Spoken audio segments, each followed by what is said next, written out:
روز بخیر. اخباری امروز 15 دکبر از استودیوی رادیوی آزادی از پراگ تقدیم میکنیم. نخست سرخط بعضی از خبر و گزارش‌های برنامه.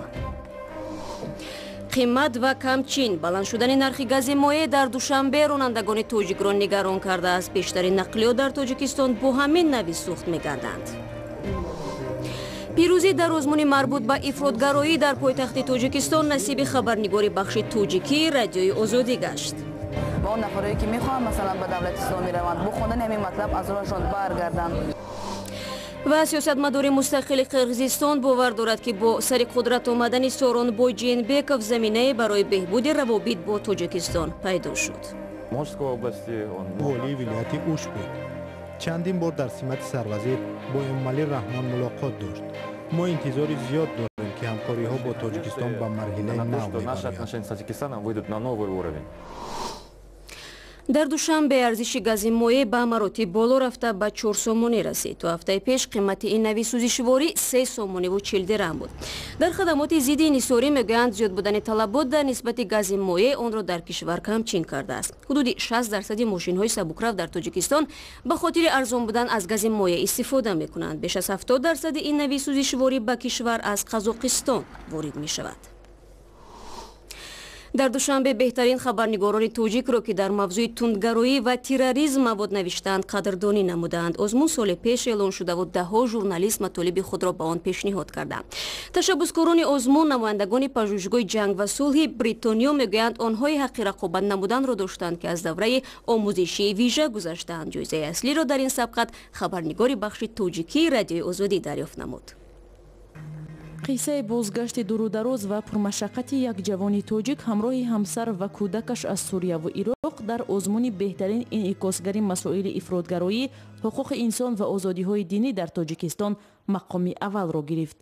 معصوم محمد رجب، خبرنگار رادیوی آزادی و سعادت اسماعیلی، سردار دفتر مطبوعات حکومت ناحیه 8 صاحب جایزه‌های مخصوص شدند و $500 مکافات گرفتند. به خاطر آن مثلا زندگی علیشیر رو نشر کردیم، قصه کردیم از حیات او که به دیگران درس شود و اون نفرایی که میخوان مثلا به دولت اسلامی روند بخوندن همین مطلب از روشان برگردن. آزمون در دایره لایحه توانمندسازی جامعه به خاطر مبارزه با افراطگرایی در تاجیکستان صورت گرفت و با ابتکار نمایندگی انستیتوت انعکاس جنگ و صلح تشکیل شد. 36 نفر ژورنالیستان تاجیک گذرانیده شد و پس از این ترینینگ ما برای این گروه ژورنالیستان آزمون اعلان کردیم و در مجموع زیاده از 110 مطلب امروز به آزمون پیشنهاد شد. سید رحمان نظریف و زاکری حسن در این آزمون جای دوم و فرزانه عمرعلی خبرنگار هفته‌نامه فرج صاحب جای سوم شد.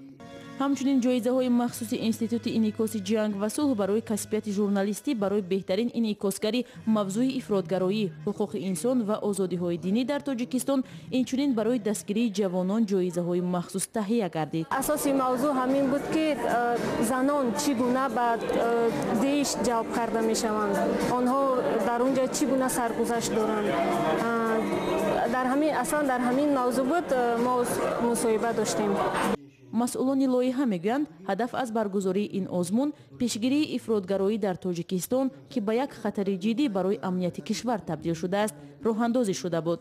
صدها نفر سالهای اخیر با گناه افراطگرایی و تروریسم زندانی شدند.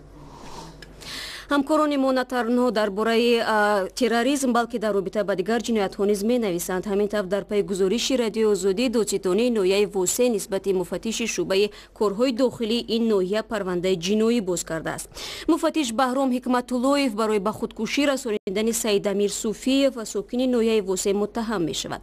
جسد آویزان سید امیر صوفی‌یف را نزدیکانش روز 30 نوامبر امسال در عاقلخانه یافتند. او در نامه پیش از مرگش بعضی کارمندان میلیسا از جمله بهرام حکمت‌اللهیف را گناهکار نمود. صوفی‌یف در نامه‌اش نوشت که خادمان پلیس او را به اساس در مرگ انسان تهمت و تندگویی کردند.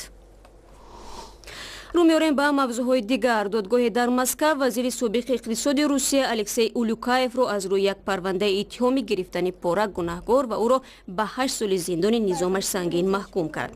дар ин бора хабарнигори Радиои Свобода аз дохили додгоҳи Москва хабар дод. аз ин пеш вакили дифои Улюкаев ба матбуот гуфт ки зерҳимояаш аз болои ҳукми додгоҳ шикоят мекунад. Алексей Улюкаев баландтарин мақомдори рус аз замони баъди марги Сталин аст ки ба муҳокимаи додгоҳӣ кашида шуда барои гирифтани $2 миллион пора аз раиси ширкати нафтии Роснефт Игор Сечин гунаҳгор мешавад. ин пора ба қавли тафтишот ба хотири ризояти вазир ба фурӯши ширкати нафтии Башнефт ба Роснефт дода шудааст. Улюкаеви 61 сола ҳама иттиҳомотро рад карда гуфтааст ки ӯ қурбони як саҳнаи сохтакорӣ шуда гардид. рӯзи гузашта сафари расмии президенти Қирғизистон ба Узбекистон анҷом ёфт. дар поёни мулоқот Сооронбей Ҷонбеков ва Шавкат Мирзиёев нишасти муштарак доир карданд ва гуфтанд ки мехоҳанд ҳамаи монеаҳои мавҷуда дар рушди ҳамкориҳоро бартараф кунанд. таҳлилгарон минтақавӣ низ аз натиҷаи ин сафар хушбинанд ва бовар доранд ки дар равобити ҳамсоя кишварҳо марҳилаи нав оғоз меёбад. дар робита ба ин мавзӯъ ман бо Эдил Байсалов сиёсатшиноси қирғиз суҳбат доштам ва аз ӯ пурсидам ки аз нахустин сафари президенти тозаинтихоби Қирғизистон ба Тошканд кадом таҳаввулотро метавон интизор буд. дар воқеъ он чизе ки имрӯз дар Узбекистон ва зери раҳбарии Шавкат Мирзиёев мегузарад на танҳо барои мо ҷолиб аст, балки ҷаҳониён низ ба ин таваҷҷӯҳи беандоза доранд. иқдомҳои раҳбарияти нав моро умедвор кардааст, зеро агар дар гузашта ҳам Узбекистон сиёсати дӯстона ва муносибати хуби ҳамсоядориро пеш мегирифт ва мо метавонистем он вақт якҷоя бозори муштаракро бунёд кунему ҳамоиши минтақаиро ба вуҷуд орем, бисёр ҳолатҳо рух намедод. масалан ба мо лозим намеомад ки ҳамроҳ бо Беларусия ва Армения ба иттиҳоди иқтисодии Авросиё шомил шавем, дар ҳоле ки паҳлӯямон ҳамсояи таърихан бародари Узбекистон қарор дорад. аз ин хотир мо бо як дилгармии хос ҷараёни шакл гирифтани муносибатҳоро мушоҳида мекунем. Ҷейнбеков сафари худро аз Тошканд шурӯъ кард ва ин рамзӣ аст, чунки то печида шудани муносибатҳо Узбекистон кишвари наздиктарини Қирғизистон маҳсуб меёфт. интизороти мо ин аст ки на танҳо дар бахши иқтисодӣ ҳамкориҳо таҳким меёбанд. дар муддати 25 сол мо дарк кардем ки то чӣ ҳад ба ҳамдигар наздик ҳастем ва то чӣ андоза барои мо ҳамкориҳои фарҳангӣ муҳим аст. аммо ин албатта набояд бар зарари манфиатҳои миллӣ ва муносибат бо ҳамсоя кишварҳои дигар бошад.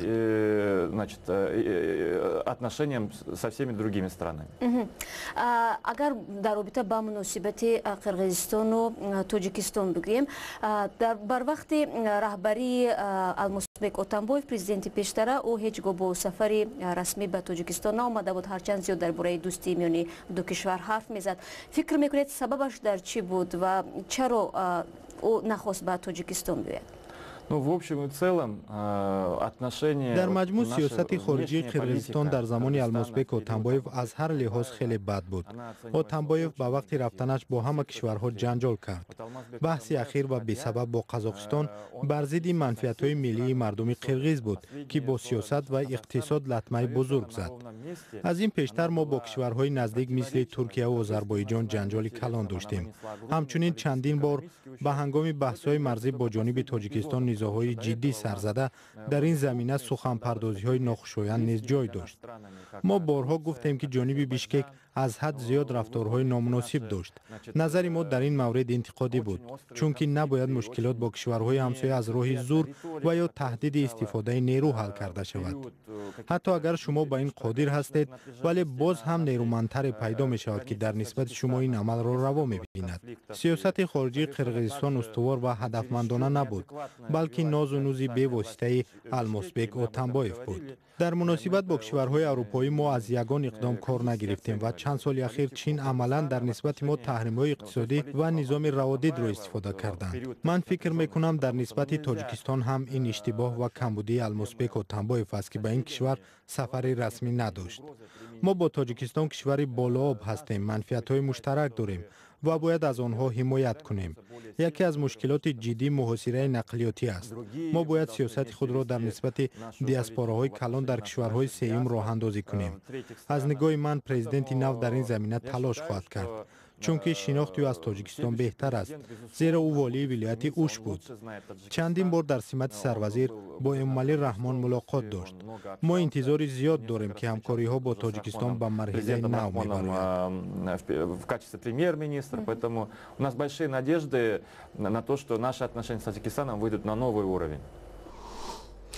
рӯзи 14 декабр дар шаҳри Киев танфурӯшон барои ҳимоят аз ҳуқуқу озодиҳои худ садо баланд карданд ва гуфтанд ки намехоҳанд ҳамчун қишри мавриди маломат бошанд. дар Украина даҳо ҳазор нафар аз ҳамин роҳ зиндагии худро пеш мебаранд ва даъво доранд ки пешаи онҳо чун қонунвайронкунӣ маъмурӣ муаррифӣ нашавад. Тоири Сафар мавзӯъи идома медиҳад.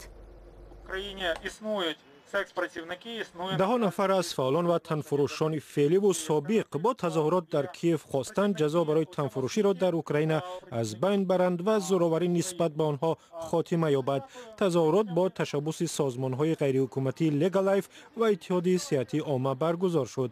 Тазоҳургарон симои худро бо коғази сафед пӯшонда буданд. Дар ин коғазҳо калимаи хушунат ва зӯроварӣ навишта шуданд. ба гуфтаи Юлия Дорохова, раҳбари Легалайф, танфурӯшон осебпазиртарин қишри ҷомеаи Украина ҳастанд. моро муҳофизат намекунанд. ҳукумат мушкилоти моро нодида мегирад. моро назар ба дигарон бештар азият мекунанд, чунки мо ба мақомоти ҳифзи ҳуқуқ муроҷиат кардан наметавонем. мо берун аз қонун ҳастем. ба гуфтаи фаъолон дар Украина бештар аз 80 000 нафар ба танфурӯшӣ машғуланд. Дар поёни тазоҳурот як нафар дар либоси пулис ниқоби тазоҳургаронро гирифт.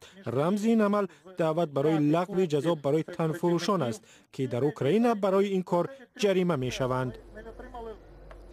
дар Тоҷикистон низ танфурӯшӣ қонуншиканӣ маъмурӣ маҳсуб меёбад ва барои ин амал то 1600 сомони ҷарима ва ё 15 рӯзи зиндон пешбинӣ шудааст. эҳтимолан шурӯъ аз соли оянда бо пешниҳоди додситонии кулли Тоҷикистон мардони тоҷик ҳам ки аз хидмати танфурӯшон истифода мекунанд ҷазо мегиранд. барномаро идома медиҳем. Як сокини ноҳияи Восеъ вилояти Хатлон аввал духтари 3 солааш ва сипас худро куштааст. ҳодиса рӯзи 14 декабр дар деҳаи тосқалаи ҷамоати Миралӣ Маҳмадалиеви ноҳияи Восеъ рух дод. фарзияи ибтидоии тафтишот ин аст ки Салима Давлатова 26 сола кӯдаки худро нахуст бо корд кушта, баъдан дар оташтон сӯзондааст. Як манбаъ дар мақомоти интизомии минтақаи Кӯлоб ба Радиои Озодӣ гуфт, дар баёноти худ падари Салима Давлатова навиштааст ки зоҳиран баъди таваллуди фарзанди нахустин духтараш гирифтори бемории рӯҳӣ шуд ва ӯро аз хонаи шавҳар ба хонаи падар оварданд. дар ин ҷо ӯ назди табибон муолиҷа мешуд.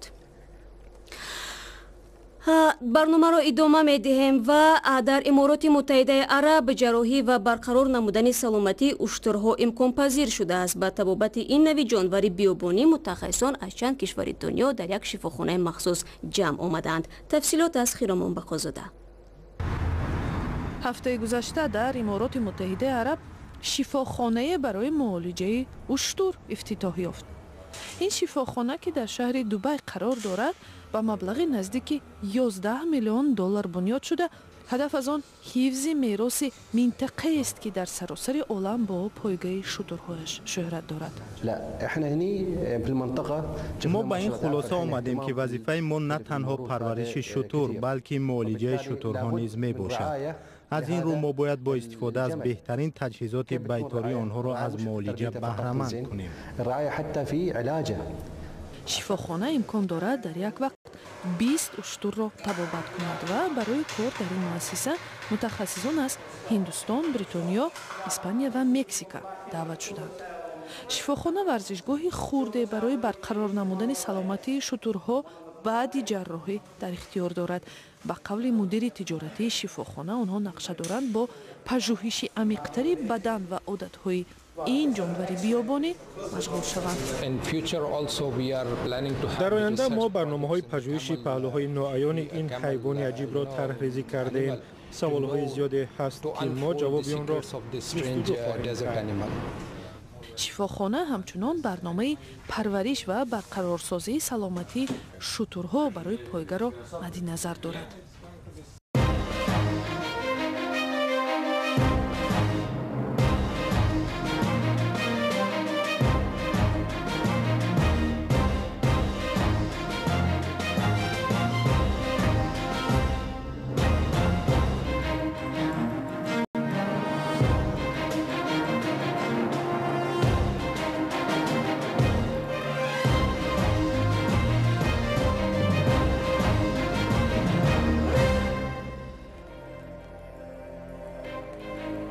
اینجا برنامه ما انجام یافت. خبر گزارش‌های بیشترش میتونید در سامانه ما www.azadi.org پیدا کنید و برایتان استراحت خوب میخوایم. تشکر برای همراهی. تا برنامه فردا و پس فردا خدا نگهدار.